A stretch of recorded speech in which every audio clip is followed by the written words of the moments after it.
Hey there, I'm Mike Cermak with Cermak Technologies. We're an IT support and web services company in Waynesboro and Hagerstown. I'd like to thank the Waynesboro and Greencastle Chamber of Commerce's for inviting me to speak with you today on some tech tips that might help businesses go through these difficult times.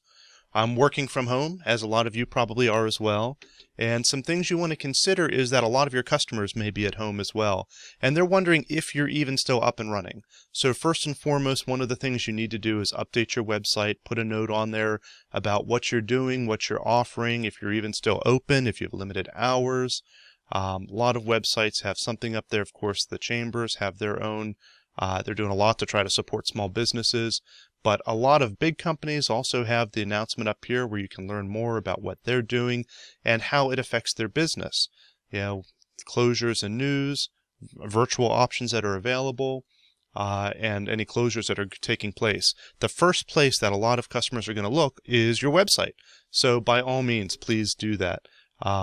Also, social media. We're going to spend a little time here talking about social media. Now's the right time to start upping your social media game if you haven't already. It's one of the most difficult things for people whenever they're trying to get into social media is thinking of some reason to post. A lot of people create their Facebook or Instagram or Twitter account and then can't come up with a good reason to continue to use it, or just gets put off on the wayside. So now's the time to do it. There's plenty of good reasons to be posting to social media right now. You want to let your customers know, again, are you open? Are you limited hours? Do you have pickup? Do you have delivery? What is going on? What can you offer your customers? Or if you have to be entirely closed right now, if you're in a business like that, mention that, explain that, tell them your position, try to put it in a good light and talk about, we're looking forward to serving you again. But very often, hopefully, you can find something that you can try to do to stay busy in the meantime. But marketing is something you can do even if you have to close. So you can go out there and post information that may be relevant to your customers. You want to try not to make it so generic that it's something everyone is already sharing. You're not the source they're going to go to for the latest COVID-19 numbers, most likely. You're not the source for, whatever. I mean, in certain specialties, if you're a healthcare provider, maybe you are the source people are going to go to for some of these things. But otherwise, if you're a restaurant, that's not what people are going to expect to see from you. Try to do it so that it's, specific to your industry, specific to your page, if you can, to your business, if you can. You also want to be sensitive to your audience. In general, it's better to err on the side of taking it too seriously rather than not seriously enough. You don't want to come off as trying to downplay things or being insensitive.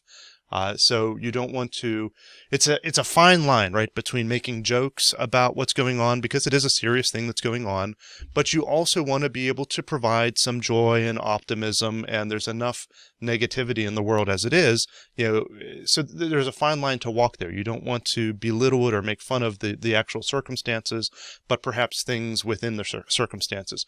For example, a couple of things that caught my eye on Facebook here, the Greencastle Eye Care has this little cartoon that they posted, and they're talking about and they've done a lot of updates, and there's lots of companies that have done stuff like this. They're talking about what services they are able to offer and their current hours and all of that, but there's a sense of humor with it. They're not making fun of what's happening, but it caught my eye. And of course, the car wash I'm involved in Waynesboro put up something around the Tiger King. It's a social media, bonanza right now with that. So of course, take advantage of that. And Johnny's up here in Chambersburg also has, their up-to-date hours, and they're talking about, it's a difficult time now. It might not be able to visit your favorite restaurant, but you can at least go out and grill. Oops, and they even have audio on there.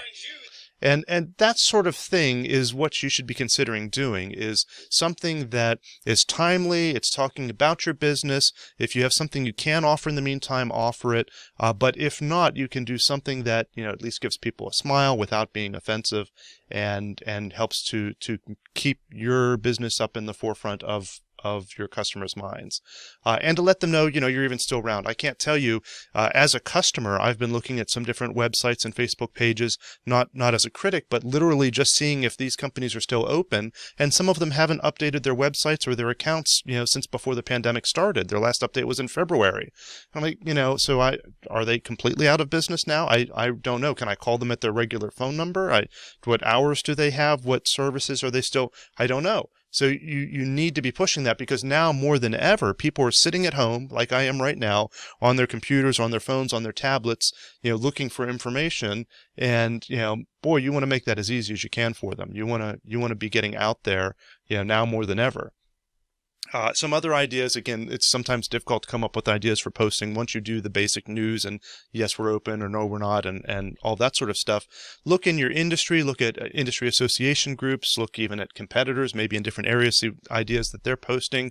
Perhaps there's some video that you can make or that, you can share that is, would be useful and valuable to your customers. Trying to think of some examples off the top of my head, but something that would be, that would be interesting to them. Perhaps you do something with gardening, and it's certainly the season to start gardening. You could be sharing videos or tips or tricks or something in that regard. It depends entirely on your industry, but chances are there's something you could be sharing, even if it's not specifically timely right now. At least be giving some tips and tricks, doing something valuable that people will notice and keep you in mind for whenever this is over.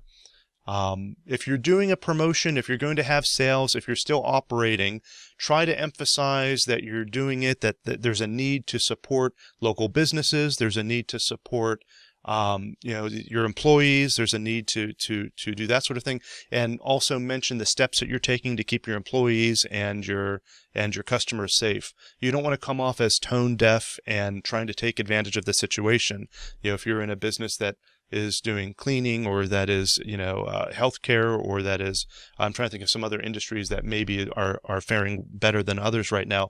You don't want to look like that guy or that woman who is out there just trying to make a buck when everyone else is suffering. So make sure you're trying to put it in the right light, that, we're glad that we can support our employees and that sort of a thing. And here's what the steps that we're taking to help you out. I'm focusing largely on Facebook. The same rules apply with any social media platform if you're using Twitter or Instagram or any of those. The most important thing is just don't disappear. Don't use this as an excuse to go on vacation in your business. Now is the time to be using some time to market your business. Okay, next thing I want to talk about is video conferencing. So a lot of people have been asking me about this. There's been a lot of news lately about Zoom and other video conferencing programs.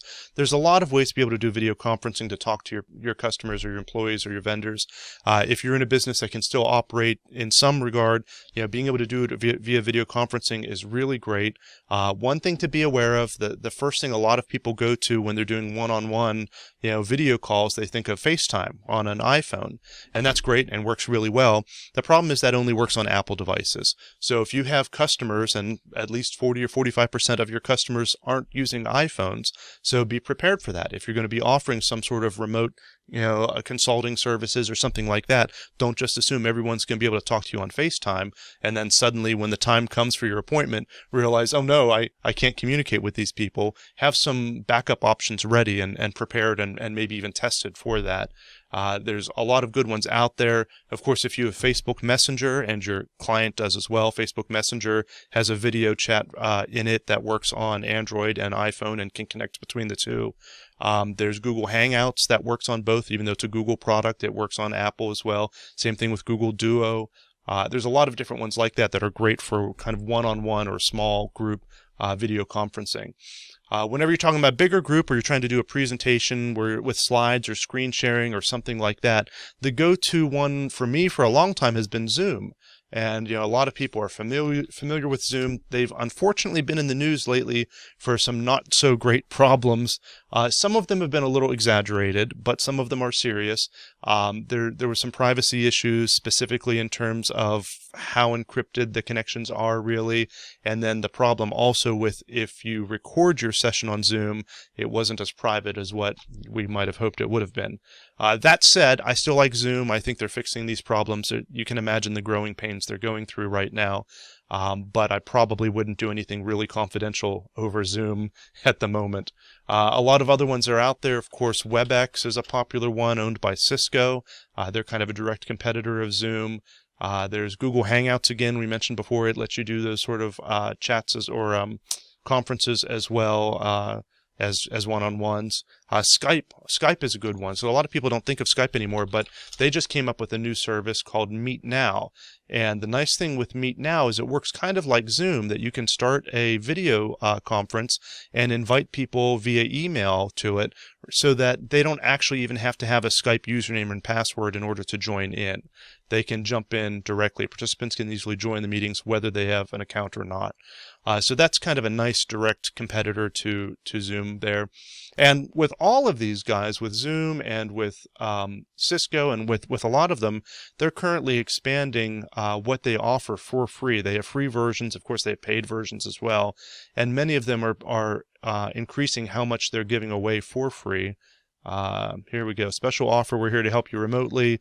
Upgraded free plan. First month is free. 4 months free when purchasing an annual plan. And they've upgraded some of the things. Instead of having a limit of 50 participants, you have a limit of 100. You can meet for as long as you want instead of 40 minutes. And this is all under the free plan.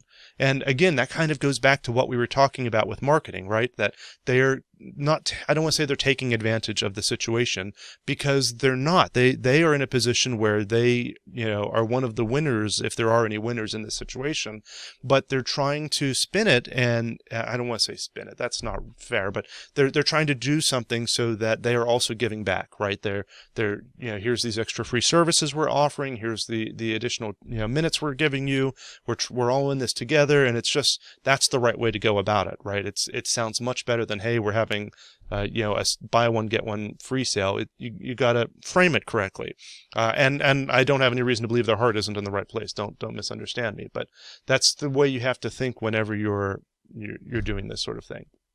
Anyhow, other questions I get a lot is about selling online, doing e-commerce. We do custom e-commerce sites, and depending on your needs, you may or may not need something that built out. You can do a lot of quick out-of-the-box stuff here in the meantime. There's a lot of good programs out there, like, of course, Square. Square is a company a lot of people are familiar with for their on-premise payment solutions. You may have a Square tablet or phone app or whatever that you use to accept payments in your business already. And in addition to that, they also have e-commerce, so they can do online stores. If you're already a Square customer, this is a no-brainer. You can go in here and start creating it for free.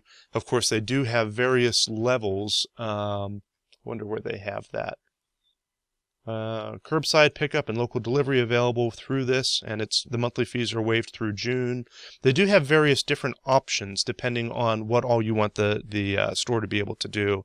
But for basics, just getting in there, just getting started, for people who just have a small business and need something up and running right away, this is a great way to go into it. Another one that's pretty inexpensive is Shopify.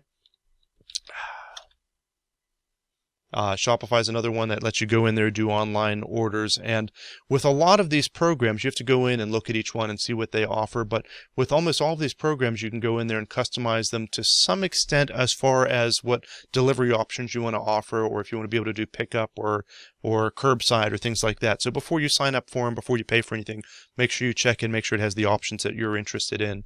At the very least, one thing your company can do, even if you're not doing e-commerce, is gift cards. And again, if I go back here to Square, they offer gift cards that you can sell online right here. Boost sales, new customers with gift cards.